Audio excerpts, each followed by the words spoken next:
Sebelum gua mulai, gua mau tanya satu hal ke lu. Sekarang, detik ini juga, coba lu buka rekening bank lu. Lihat angkanya. Mungkin ada beberapa juta, mungkin puluhan juta, mungkin lebih. Nah sekarang, bayangkan satu hal. Bagaimana kalau besok pagi lu bangun, dan angka itu masih sama, tapi harga 1 kilogram beras sudah naik jadi Rp500.000? Bagaimana kalau bulan depan, tiba-tiba ATM di seluruh kota tidak bisa dipakai karena sistemnya lumpuh? Bagaimana kalau 6 bulan dari sekarang, uang di dompet lu masih ada, tapi tidak ada yang mau menerimanya? Kedengarannya gila. Kedengarannya seperti film fiksi ilmiah. Tapi ini bukan imajinasi liar. Ini sudah pernah terjadi. Lebih dari satu kali. Di negara-negara yang dulu juga mengira hal seperti ini tidak mungkin terjadi pada mereka. Dan sekarang, di Maret 2026 ini, para pemimpin dunia mulai berbicara tentang sesuatu yang selama puluhan tahun hanya jadi bahan pelajaran sejarah. Presiden Prabowo sendiri di Rakornas Februari 2026 lalu secara langsung menyebut kekhawatiran global akan potensi Perang Dunia Ketiga. Bukan ramalan, bukan gosip, pernyataan resmi dari kepala negara. Di Timur Tengah, konflik antara Amerika Serikat, Israel, dan Iran sudah memakan korban jiwa militer AS sejak awal Maret 2026. Di Eropa, perang Rusia dan Ukraina belum selesai. Di Asia, Laut Cina Selatan terus memanas. Angkatan Laut Cina sekarang adalah yang terbesar di dunia, dengan lebih dari 200 kapal perang. Di Asia Tenggara, bentrokan perbatasan Thailand dan Kamboja sudah terjadi di tahun 2025. Dunia bukan sedang aman, bro. Dunia sedang duduk di atas tumpukan kayu yang sudah siap terbakar. Dan pertanyaannya bukan lagi apakah api itu akan menyala. Pertanyaannya adalah, kalau api itu benar-benar menyala, apakah lu sudah siap? Hari ini, gua tidak akan bicara soal politik. Gua tidak akan bicara soal siapa yang salah dan siapa yang benar dalam konflik-konflik itu. Yang akan gua bahas adalah sesuatu yang jauh lebih penting buat lu secara pribadi. Gua akan bongkar 10 barang yang nilainya akan meledak saat Perang Dunia terjadi. Barang-barang yang selama ini mungkin lu anggap biasa saja, remeh, bahkan tidak terpikirkan sama sekali sebagai investasi. Tapi berdasarkan data sejarah dan kondisi dunia hari ini, di tahun 2026, barang-barang inilah yang bisa jadi perbedaan antara selamat dan tidak selamat. Dan yang paling penting, beberapa dari barang ini ada di sekitar lu sekarang. Beberapa bisa lu mulai siapkan hari ini juga, tanpa harus punya modal besar. Tonton video ini sampai habis, karena nomor 7 dan nomor 10 adalah dua hal yang hampir tidak pernah dibahas orang lain, tapi justru menurut gua paling krusial. Kalau lu belum subscribe ke channel Asupan Otak, sekarang adalah waktu yang tepat. Tekan tombol subscribe dan nyalakan notifikasi. Karena konten seperti ini, yang bicara jujur tentang kondisi dunia dan cara kita mempersiapkan diri, akan terus hadir di sini secara rutin. Oke, mari kita mulai dari yang pertama. Barang pertama, emas. Gua mau mulai dengan yang paling klasik, tapi jangan skip dulu, karena ada sisi dari emas yang hampir tidak pernah dibahas orang. Semua orang tahu, emas itu aset aman. Semua orang tahu harga emas naik saat situasi global memburuk. Itu bukan berita baru. Yang jarang orang tahu adalah kenapa tepatnya emas bekerja seperti itu dan seberapa drastis pergerakan harganya ketika konflik besar benar-benar pecah. Mari gua jelasin dengan cara yang sederhana. Uang kertas, atau yang di dunia keuangan disebut fiat currency, artinya mata uang yang nilainya bukan dari bahan bakunya, tapi dari kepercayaan pada pemerintah yang menerbitkannya, itu nilainya hanya ada selama sistemnya berjalan. Selama bank sentral beroperasi, selama pemerintah stabil, selama orang-orang masih percaya, uang kertas itu berfungsi. Tapi begitu kepercayaan itu runtuh, nilainya bisa lenyap dalam waktu yang sangat singkat. Contoh paling ekstrim dalam sejarah adalah Jerman pasca Perang Dunia Pertama. Saat itu Jerman kalah perang dan harus membayar ganti rugi yang luar biasa besar ke negara-negara pemenang. Pemerintah Jerman tidak punya cukup uang, jadi mereka melakukan hal yang paling mudah tapi paling berbahaya, cetak uang sebanyak-banyaknya. Akibatnya, inflasi di Jerman pada tahun 1923 mencapai angka yang susah dibayangkan. Pada puncaknya, harga 1 kilo roti naik dari 250 mark menjadi 200 miliar mark dalam waktu kurang dari setahun. Orang-orang membawa uang dengan gerobak untuk membeli satu loaf roti. Tabungan seumur hidup lenyap dalam hitungan minggu.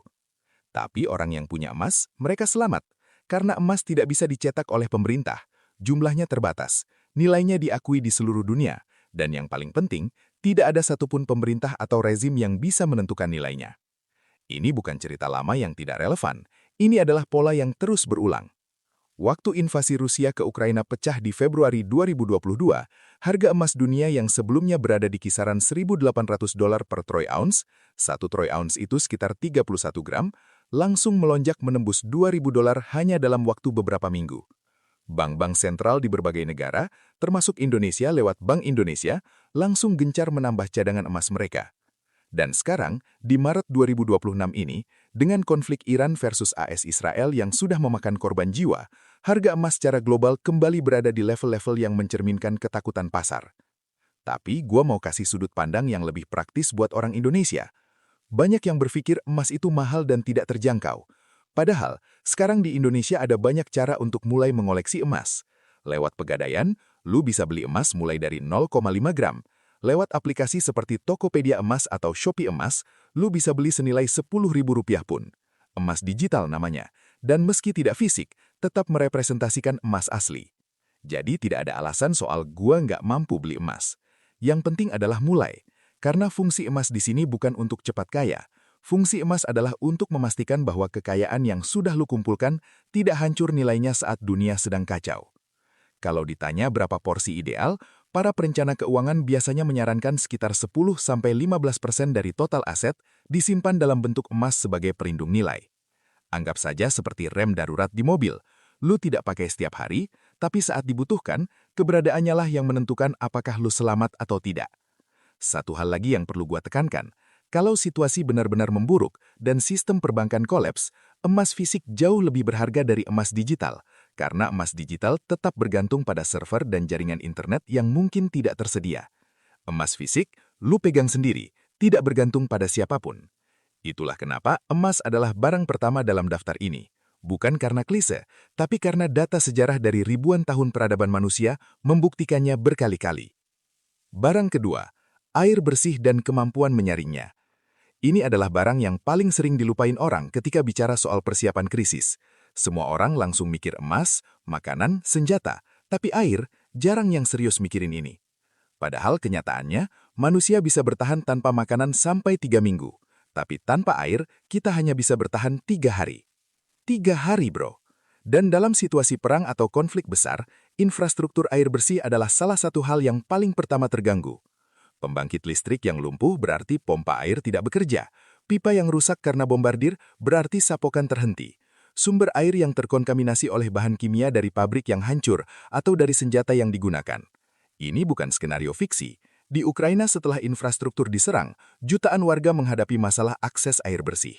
Di Gaza selama konflik 2023-2024, laporan dari berbagai lembaga kemanusiaan menunjukkan bahwa ketersediaan air bersih menjadi krisis tersendiri yang terpisah dari krisis kekerasan fisiknya. Nah, apa yang bisa lu lakukan? Pertama, punya cadangan air, minimal untuk konsumsi minum dan memasak selama 2 minggu. Satu orang dewasa butuh sekitar 2 liter air minum per hari. Kalau keluarga lu ada 4 orang, berarti lu perlu minimal 56 liter untuk 2 minggu. Itu kira-kira 3 galon isi ulang. Tidak mahal, tidak ribet. Tapi yang paling penting dari sekedar menyimpan air adalah kemampuan mengolah air, karena cadangan akan habis. Yang tidak akan habis adalah pengetahuan dan alat untuk membuat air kotor menjadi air layak minum. Cara kedua adalah metode penyaringan darurat menggunakan bahan alami. Ini yang perlu lu pelajari sebagai backup. Penyaringan sederhana bisa dilakukan dengan melapisi wadah berlubang, menggunakan pasir halus, arang kayu dan kerikil secara berlapis. Metode ini tidak sesempurna filter modern, tapi jauh lebih baik dari minum air kotor langsung. Cara ketiga adalah pemurnian dengan panas. Air yang sudah dididihkan selama 1 menit sudah bebas dari sebagian besar bakteri dan virus berbahaya. Sederhana, tidak butuh alat khusus, tapi sangat efektif. Dan cara keempat adalah purification tablet atau tablet pemurni air. Ini adalah tablet berisi klorin yang ketika dimasukkan ke air kotor akan membunuh kontaminan biologis. Satu kotak kecil bisa dibeli dengan harga yang sangat murah dan bisa menjernihkan puluhan liter air. Sekarang, bayangkan situasi di mana air bersih langka. Di lingkungan lu, orang-orang panik mencari air. Dan lu, karena sudah mempersiapkan diri, punya kemampuan mengolah air dari sumber apapun. Itu bukan hanya menyelamatkan lu, tapi juga menjadi sesuatu yang orang lain sangat butuhkan, dan bersedia ditukar dengan apa saja. Di situasi krisis, kemampuan menyaring air bisa lebih berharga dari uang. Barang ketiga, bahan pangan tahan lama. Gua sudah pernah dengar cerita dari orang tua dan kakek nenek kita tentang masa-masa susah. Masa ketika pergi ke pasar dan tidak menemukan bahan makanan. Masa ketika harga beras naik berlipat-lipat dalam seminggu. Masa ketika orang rela antri berjam-jam untuk mendapat 1 kilogram beras jatah pemerintah. Buat generasi yang lahir setelah tahun 1998, itu mungkin terasa seperti dongeng. Tapi bagi yang melewatinya, itu adalah trauma nyata. Dan kondisi dunia hari ini membuat potensi terulangnya sesuatu seperti itu menjadi lebih nyata dari yang kita mau akui. Ingat, Ukraina dan Rusia adalah dua negara yang sebelum perang menjadi pemasok gandum terbesar di dunia. Bersama-sama, kedua negara ini memasok sekitar 30% dari kebutuhan gandum global.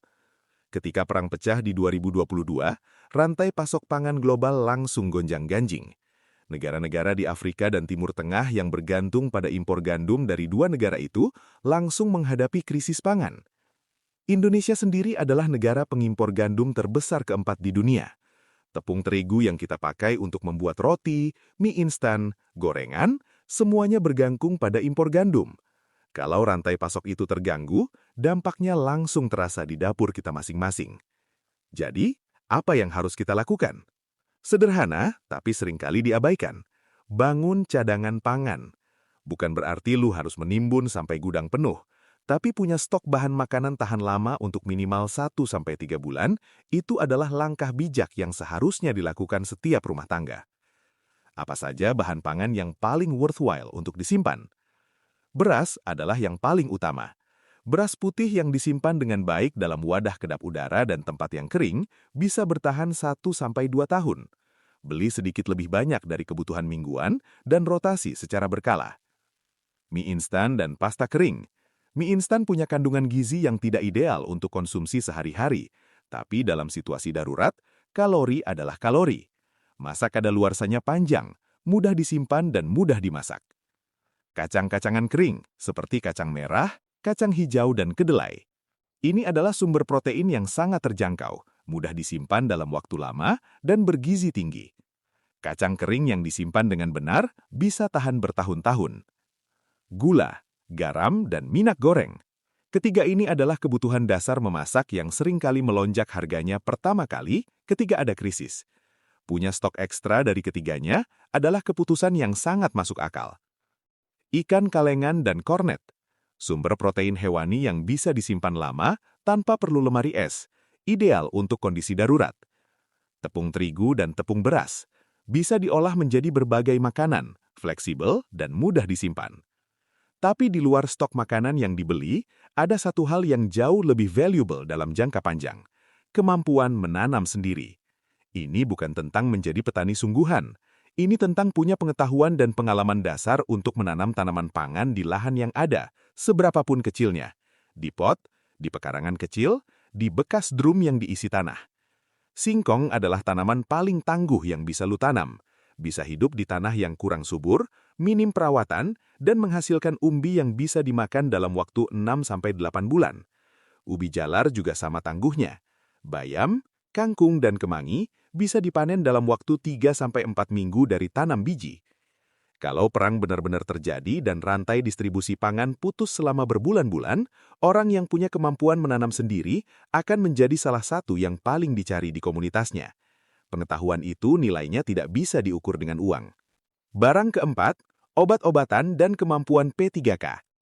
Di tahun 2022, ketika perang Ukraina baru pecah, salah satu hal yang langsung menghilang dari rak-rak apotik adalah obat-obatan dasar.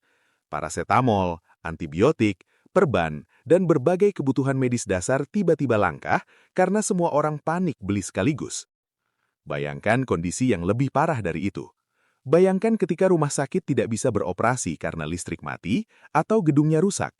Ketika apotek tutup karena pasokan terputus, ketika dokter kewalahan menangani korban luka perang dan tidak punya waktu untuk penyakit umum.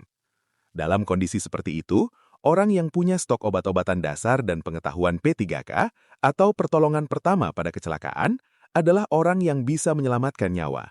Nyawanya sendiri, nyawa keluarganya, dan nyawa orang lain di sekitarnya. Apa saja yang perlu disiapkan? Untuk obat-obatan, prioritaskan yang paling sering dibutuhkan dan paling susah didapat saat krisis. Paracetamol atau ibuprofen untuk demam dan nyeri, antasida untuk gangguan pencernaan, oralit atau minuman elektrolit untuk mengatasi dehidrasi akibat diare yang bisa mematikan kalau tidak ditangani, antihistamin untuk alergi, obat diare, salep antibiotik untuk luka infeksi ringan, vitamin C dan multivitamin untuk menjaga daya tahan tubuh. Untuk peralatan P3K, minimal siapkan perban gulung, plester, gasa steril, gunting kecil, pinset, termometer dan antiseptik seperti betadin atau alkohol 70%. Kalau lu mau lebih lengkap, tambahkan bidai atau splin darurat untuk patah tulang, tourniquet untuk menghentikan pendarahan parah, dan tensimeter manual tanpa baterai. Tapi yang paling berharga dari semua itu adalah kemampuan menggunakannya. Ada banyak kursus P3K yang bisa diikuti. Palang Merah Indonesia secara rutin mengadakan pelatihan P3K. Komunitas pramuka dan berbagai organisasi masyarakat juga sering mengadakan workshop serupa. Biayanya murah, bahkan ada yang gratis. Dan pengetahuan yang lu dapat dari kursus 3 hari itu bisa lu simpan di kepala selamanya. Satu hal lagi yang sering diremehkan, kesehatan gigi. Di situasi krisis jangka panjang, sakit gigi yang tidak ditangani bisa menjadi masalah serius. Punya cadangan obat sakit gigi topikal semacam cengkeh atau eugenol, floss gigi, dan pengetahuan dasar tentang cara merawat gigi saat tidak ada dokter bisa sangat membantu. Orang yang punya keahlian medis di komunitas krisis adalah orang yang paling dihormati dan paling terlindungi, karena semua orang tahu bahwa mereka butuh orang itu. Mulai belajar P3K sekarang adalah salah satu investasi terbaik yang lu bisa lakukan hari ini. Barang kelima, bahan bakar dan solusi energi mandiri. Sekarang gua mau masuk ke topik yang relevansinya sangat terasa di dunia 2026 ini. Ketika perang Rusia-Ukraina pecah di 2022, salah satu hal yang langsung meledak harganya bukan senjata, bukan emas, tapi energi. Harga gas nalam di Eropa naik sampai 400% hanya dalam beberapa bulan. Harga minyak dunia tembus $120 per barel. Jerman yang selama bertahun-tahun bergantung pada gas murah dari Rusia, tiba-tiba kelimpangan. Dan sekarang di Maret 2026, konflik yang melibatkan AS, Israel, dan Iran di Timur Tengah membawa ancaman baru terhadap pasokan energi global. Selat Hormuz, jalur yang dilalui sekitar 20% minyak dunia, berada persis di kawasan ketegangan itu. Kalau jalur itu terganggu, harga minyak bisa melonjak ke level yang belum pernah kita lihat sebelumnya. Indonesia sendiri sebenarnya punya sumber energi yang sangat melimpah, tapi kenyataannya kita masih sangat bergantung pada BBM impor untuk berbagai kebutuhan. Dan kalau harga minyak dunia meledak, setiap aspek kehidupan kita ikut terdampak. Harga angkutan naik, harga sembako naik, tarif listrik naik. Nah, disinilah letak peluang dan persiapan yang cerdas. Yang pertama adalah bahan bakar cadangan. Kalau lu punya kendaraan, pastikan tangki selalu dalam kondisi setengah penuh atau lebih. Di situasi krisis, SPBU bisa antri panjang atau bahkan tutup. Punya cadangan bahan bakar minimal untuk 1 atau 2 minggu penggunaan normal adalah langkah bijak. Yang kedua, dan ini yang menurut gua paling transformatif untuk jangka panjang, adalah investasi dalam energi mandiri. Panel surya sekarang harganya sudah jauh lebih terjangkau dibanding 10 tahun lalu. Satu panel surya sederhana dengan daya 100 watt bisa lu beli di bawah 1 juta rupiah. Dengan baterai penyimpan, lu sudah bisa menggunakannya untuk menyalakan lampu, mengisi daya handphone, dan menjalankan peralatan elektronik kecil. Di Ukraina selama perang, komunitas-komunitas yang punya akses ke panel surya dan baterai penyimpan terbukti lebih mampu bertahan ketika infrastruktur listrik nasional dihancurkan. Rumah sakit kecil yang punya sistem tenaga surya masih bisa beroperasi saat gedung lain dalam kegelapan total. Ini bukan soal gaya hidup ramah lingkungan. Ini soal kemandirian. Kemampuan untuk tetap menyalakan lampu, mengisi daya perangkat komunikasi, dan menjalankan fungsi-fungsi dasar kehidupan ketika sistem terpusat tidak lagi bisa diandalkan. Investasi paling cerdas yang bisa dilakukan rumah tangga Indonesia saat ini? Panel surya sederhana plus baterai penyimpan sebagai backup. Tidak perlu langsung memasang sistem besar dan mahal. Mulai dari yang kecil, cukup untuk kebutuhan darurat, dan kembangkan bertahap. Selain panel surya, ada juga kompor berbahan bakar kayu atau biomasa yang patut dipertimbangkan sebagai backup. Bukan untuk menggantikan kompor gas sehari-hari, tapi sebagai cadangan kalau gas habis dan tidak ada yang jual. Di banyak daerah di Indonesia, memasak dengan kayu bakar masih hal yang lumrah. Pengetahuan ini mungkin terasa kuno, tapi di situasi darurat, itu adalah pengetahuan emas. Barang keenam, perak. Oke, sekarang gua masuk ke saudara mudanya emas yang sering diremehkan, yaitu perak. Banyak orang langsung mengasosiasikan perak dengan perhiasan atau peralatan makan kuno. Padahal, perak adalah salah satu logam paling strategis di dunia modern, dan di tengah situasi konflik global, nilainya bisa melesat jauh lebih cepat dari emas. Biar gua jelaskan kenapa. Pertama, perak punya dua karakter sekaligus. Karakter pertama adalah sebagai aset lindung nilai, sama seperti emas. Ketika ekonomi gonjang-ganjing, orang lari ke logam mulia, dan perak ikut naik.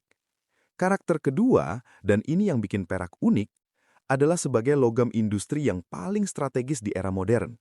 Setiap ponsel yang lu genggam, setiap laptop yang lu pakai, setiap panel surya yang dipasang, setiap kabel di sistem pertahanan militer, semuanya menggunakan perak.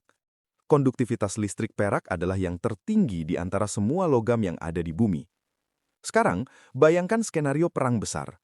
Militer dari semua pihak butuh drone, radar, sistem komunikasi canggih, rudal pintar, dan berbagai teknologi modern. Semuanya butuh perak. Di saat yang bersamaan, tambang-tambang perak di berbagai penjuru dunia bisa terganggu operasinya karena konflik. Permintaan naik drastis, pasokan tersendat, dan hasilnya adalah harga yang meledak. Di Perang Dunia Kedua, pemerintah Amerika Serikat sampai mendeklarasikan perak sebagai strategic war material atau bahan perang strategis. Mereka bahkan menarik koin-koin perak dari peredaran karena butuh logamnya untuk keperluan industri perang. Bayangkan itu, uang logam ditarik pemerintah karena bahan bakunya dibutuhkan lebih mendesak untuk alat perang. Di era modern, kebutuhan perak tidak hanya dari militer, tapi juga dari transisi energi global yang sedang terjadi. Panel surya mengonsumsi perak dalam jumlah yang sangat signifikan karena pasta perak digunakan sebagai konduktor di setiap sel fotovoltaik. Makin banyak panel surya yang dipasang di seluruh dunia, makin besar kebutuhan perak. Jadi perak punya dua katalis besar sekaligus, krisis geopolitik yang mendorong permintaan militer dan transisi energi yang mendorong permintaan industri. Apa bedanya dengan emas dari sisi investasi? Perak jauh lebih murah per gram, sehingga lebih aksesibel atau mudah dijangkau buat siapapun. Tapi, volatilitasnya lebih tinggi. Artinya, saat naik, ia bisa naik lebih cepat dari emas. Tapi saat turun, ia juga bisa turun lebih dalam. Kalau emas itu seperti tabungan darurat yang stabil, perak adalah seperti aset dengan potensi pertumbuhan yang lebih besar, tapi butuh mental yang lebih kuat untuk memegangnya. Cara paling mudah beli perak fisik di Indonesia lewat Pegadaian. Mereka menjual kepingan perak dengan berbagai ukuran. Harganya jauh lebih terjangkau dari emas, jadi ini bisa menjadi pintu masuk investasi logam mulia buat yang modalnya terbatas. Sebelum kita lanjut ke barang ketujuh, gua mau jeda sebentar dan bilang ke lu. Kalau video ini bermanfaat buat lu, bantu share ke orang-orang terdekat yang menurut lu perlu dengar informasi ini. Dan kalau belum, tekan subscribe sekarang dan aktifkan notifikasi, biar lu tidak ketinggalan setiap konten baru dari Asupan Otak. Kita masih punya 5 barang lagi yang perlu kita bahas, dan yang akan datang ini bahkan lebih penting dari yang sudah gua sampaikan tadi. Barang ketujuh, tanah produktif dan lahan pertanian. Ini adalah aset yang gua sebut sebagai The Silent King, raja yang diam-diam.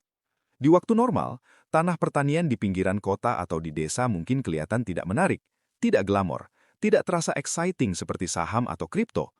Tapi, ketika perang terjadi dan rantai distribusi pangan terputus, orang yang punya lahan produktif mendadak menjadi orang paling berpengaruh di komunitasnya. Mari gua kasih konteks dari sejarah yang sangat relevan. Waktu Perang Dunia Kedua, Inggris menghadapi blokade laut yang memutus sebagian besar pasokan pangan impor mereka. Pemerintah Inggris kemudian meluncurkan kampanye Dig for Victory, gali untuk kemenangan. Mereka memobilisasi warga untuk menanam pangan di mana saja. Taman kota dijadikan kebun sayur. Lapangan bermain dikonversi jadi lahan pertanian. Halaman-halaman rumah ditanami kentang dan kubis. Orang yang punya lahan dan bisa menanam jadi salah satu aset yang paling berharga di komunitasnya. Di Jepang pasca Perang Dunia Kedua, ketika ekonomi hancur dan uang tidak bernilai, mata uang yang paling dipercaya bukanlah yen, melainkan beras dan ubi jalar. Orang menukar barang dengan beras, bukan dengan uang. Nilai real berpindah ke komoditas fisik yang langsung bisa dikonsumsi. Di Indonesia sendiri, cerita krisis moneter 1998 yang gua yakin pernah lu dengar dari orang tua atau keluarga menggambarkan hal serupa. Orang-orang di kota yang mengandalkan gaji dan tabungan bank babak belur, sementara saudara-saudara di desa yang punya sawah dan kebun, kehidupan mereka tidak berubah drastis. Mereka tetap punya makanan, mereka tetap bisa makan 3 kali sehari. Itulah kekuatan lahan produktif. Tapi, lu mungkin berpikir, gua tinggal di kota, gua tidak punya sawah, bagaimana caranya? Pertama, kalau lu punya modal dan sedang memikirkan diversifikasi aset jangka panjang, pertimbangkan untuk membeli tanah di pinggiran kota atau di daerah yang subur. Tidak harus besar, bahkan setengah hektar sudah cukup untuk menanam berbagai jenis tanaman pangan. Dan di luar skenario krisis, tanah pertanian juga memberikan return yang solid karena harganya cenderung naik terus seiring inflasi. Kedua, kalau modal untuk beli tanah belum ada, lu bisa memulai dengan sistem kerjasama bagi hasil dengan petani. Dalam sistem ini, lu menyediakan modal untuk biaya tanam dan perawatan, petani menyediakan lahan dan tenaga, dan hasilnya dibagi sesuai kesepakatan. Ini adalah model bisnis yang sudah lama ada di Indonesia dan masih sangat relevan. Ketiga, untuk yang benar-benar di kota dengan tidak ada lahan sama sekali, mulailah dengan urban farming, berkebun di pot, di rooftop, atau di balkon. Singkong bisa ditanam di pot besar. Bayam, kangkung, tomat, cabai, semua bisa tumbuh di wadah yang terbatas. Ini bukan untuk mencukupi semua kebutuhan pangan, tapi untuk memulai membangun keahlian dan mindset ketahanan pangan. Karena ingat, di situasi krisis, yang paling berharga bukan hanya lahan fisiknya, tapi juga pengetahuan cara mengelolanya. Orang yang punya lahan tapi tidak tahu cara menanam, tetap akan kelaparan. Orang yang tahu cara menanam meski lahannya kecil, punya peluang bertahan yang jauh lebih besar. Barang ke-8, logam kritis, nikel, tembaga, dan litium. Ini topik yang paling jarang dibahas, tapi menurut gua paling strategis di dunia 2026 ini. Ketika orang bicara soal perang, mereka biasanya membahas tentang siapa yang punya bom paling banyak, siapa yang tentaranya paling terlatih, siapa yang punya teknologi senjata paling canggih. Tapi ada satu dimensi yang sering luput dari perhatian. Siapa yang menguasai bahan baku dari semua teknologi itu? Logam-logam yang gua sebut ini, nikel, tembaga, litium, dan juga kobalt, adalah tulang punggung dari hampir semua teknologi modern. Baterai yang menggerakkan drone militer, kabel yang menghubungkan sistem pertahanan, komponen elektronik di rudal pintar, semua bergantung pada logam-logam ini. Mari gua jelaskan satu persatu biar lebih jelas. Nikel adalah komponen utama dalam pembuatan baterai litium-ion performa tinggi. Baterai jenis ini digunakan di kendaraan listrik, drone militer, sistem penyimpanan energi, dan berbagai peralatan elektronik modern. Tanpa nikel berkualitas tinggi, tidak ada baterai yang bisa memberikan daya tahan dan performa yang dibutuhkan peralatan militer modern. Tembaga adalah raja konduktivitas. Tidak ada logam yang lebih efisien mengalirkan listrik dalam skala besar selain tembaga. Semua kabel listrik, semua sistem komunikasi, semua infrastruktur pertahanan modern menggunakan tembaga dalam jumlah besar. Ketika perang terjadi dan kebutuhan pembangunan infrastruktur militer meledak, permintaan tembaga ikut meledak. Litium adalah bahan baku utama baterai rechargeable atau baterai isi ulang yang ada di hampir semua perangkat elektronik kita, dari handphone sampai laptop sampai kendaraan listrik. Di era perang modern yang mengandalkan teknologi, litium adalah darahnya. Sekarang, ini bagian yang paling menarik buat kita sebagai orang Indonesia. Indonesia adalah negara dengan cadangan nikel terbesar di dunia. Kita punya sekitar 22% dari total cadangan nikel global. Itu berarti, dalam perang modern yang butuh nikel untuk baterai dan teknologi militernya, Indonesia secara strategis adalah pemain kunci. China sudah sadar ini sejak bertahun-tahun lalu.